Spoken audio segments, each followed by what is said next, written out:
Hey everyone, आज हम discuss करने वाले हैं एक ऐसी कंपनी के बारे में जिनके प्रोडक्ट यूज करना हर एक यूथ का एक सपना होता है। 10-12 क्लास पहुंचते ही घर पे ये तो पहले डिमांड आ ही जाती है कि मेरे को ये बाइक चाहिए। तो होप आप समझ ही गए होंगे ये कौन सी बाइक है। Yes, you are guessing it right. हम बात करने वाले हैं बुलेट की। तो आज जिस मॉडल की मैं बात करूंगा वो है हंटर 350। पहले थोड़ा कंपनी के बारे में जान लेते हैं। तो रॉयल एनफील्ड हमारे इंडिया में सर्व कर रहा है सिंस 1901 एंड इसकी पेरेंट कंपनी है आयशर मोटर्स। आई नो बहुत लोगों को नहीं पता होगा, बट आयशर मोटर्स ही इसकी करंट पेरेंट कंपनी है।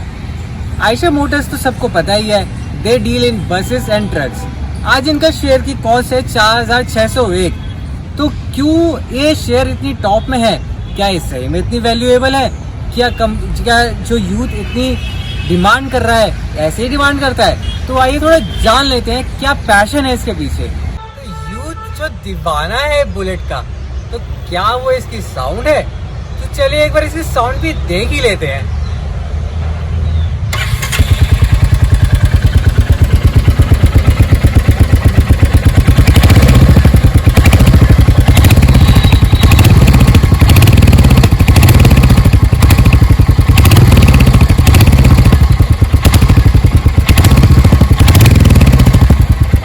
रॉयल एनफील्ड की जिस हम बाइक की बात कर रहे हैं वो है ये हंटर 350।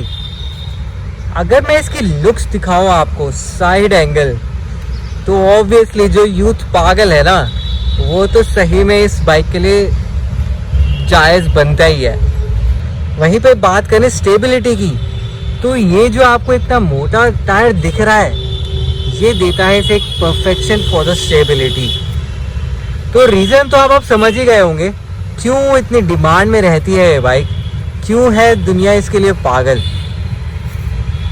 एंड हाई लेवल इसके अगर मैं फीचर्स दिखा दूं आपको, ये हमने किया स्विच ऑन, यहाँ पर आता है हॉर्न, यहाँ पर आते हैं इसके इंडिकेटर्स, ये है इसके लाइट मोड्स, देन इसके बाद यहाँ पर है इंजन स्टार्ट के लिए, देन यहाँ पर आते हैं इसकी हज़ार्ड लाइट्स।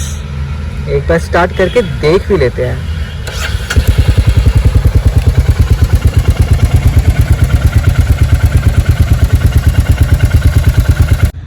तो थोड़ा इस बाइक की कॉन्फ़िगरेशन के बारे में डिस्कस कर लेते हैं। पर इंजन टाइप है इसका 4 स्ट्रोक सिंगल सिलेंडर। दोनों आपके यहाँ पे आ जाते हैं डिस्क, ये पीछे डिस्क ब्रेक है एंड आगे भी यहाँ डिस्क ब्रेक है। वहीं पर आपको पता ही है ये बॉडी टाइप है क्रूजर।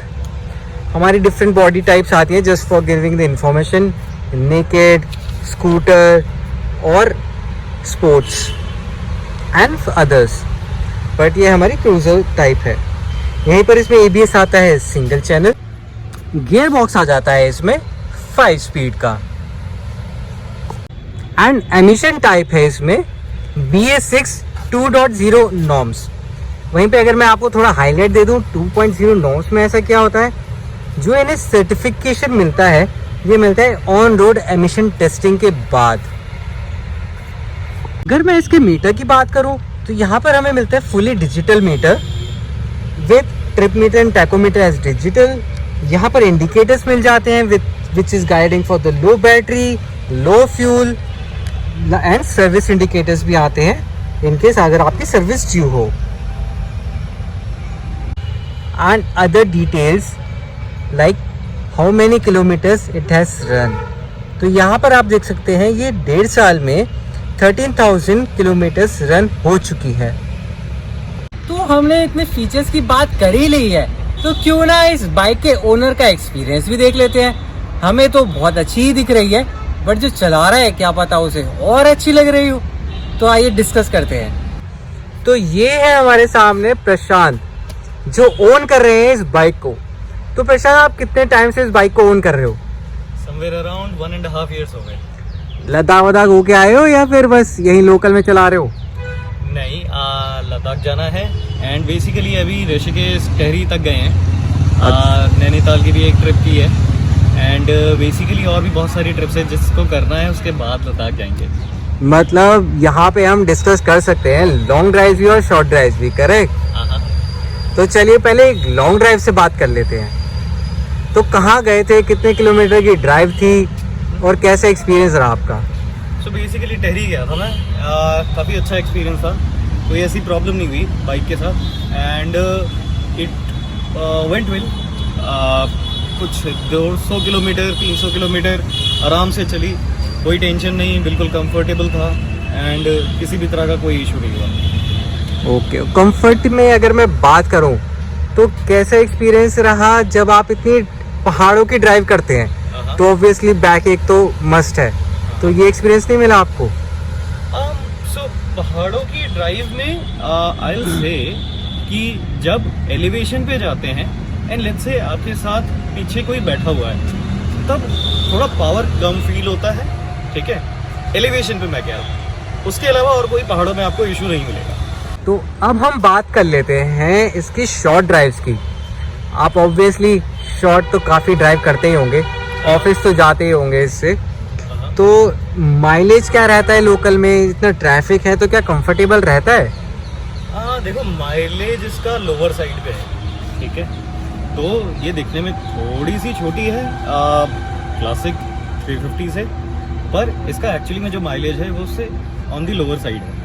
सो अगर सिटी की हम लोग बात कर रहे हैं तो सिटी में समवेयर अराउंड 25 to 30 रहेगा, लेकिन अगर आप हाईवे पे लेकर जा रहे हैं, बेसिकली लॉन्ग ड्राइव पर लेकर जा रहे हैं, तो इन दैट केस जो मैंने माइलेज देखा है वो बेसिकली 30+ चला जाता है, लेकिन सिटी में ट्रैफिक में बेसिकली इसका माइलेज आपको लोअर साइड पे ही मिलेगा।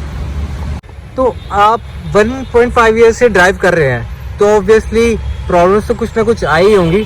बाइक में क्या स्मूथनेस है, क्या परफॉर्मेंस है? सो बेसिकली जो सबसे पहली प्रॉब्लम आई थी इसमें वो थी इसका ECU यूनिट फेल हो गया था। वो वारंटी के अंदर था, चेंज हो गया, लेकिन फिर क्या है कि जिसने बाइक ली है एंड पहली बार ये चीज़ फेस कर रहा है उसको काफ़ी इश्यूज होंगे। बेसिकली बाइक अपने आप चलते चलते रोड पर बंद हो जाएगी एंड आपको पता भी नहीं चलेगा कि मेन इशू क्या है। दूसरी प्रॉब्लम जो मैंने फेस करी थी वो बेसिकली इसके चेन सेट की थी। अगर आप इसे प्रॉपरली ल्यूब्रिकेट नहीं कर रहे हैं, क्लीन नहीं कर रहे हैं, तो बेसिकली लंबे समय में आप देखेंगे कि इसका परफॉर्मेंस उतना अच्छा नहीं आएगा। तो ल्यूब्रिकेशन, क्लीनिंग, चेन सेट की बहुत ज़्यादा ज़रूरी है। होप आपको वीडियो काफ़ी इंफॉर्मेटिव लगी होगी। So do like, share and comment. Stay tuned. Thank you.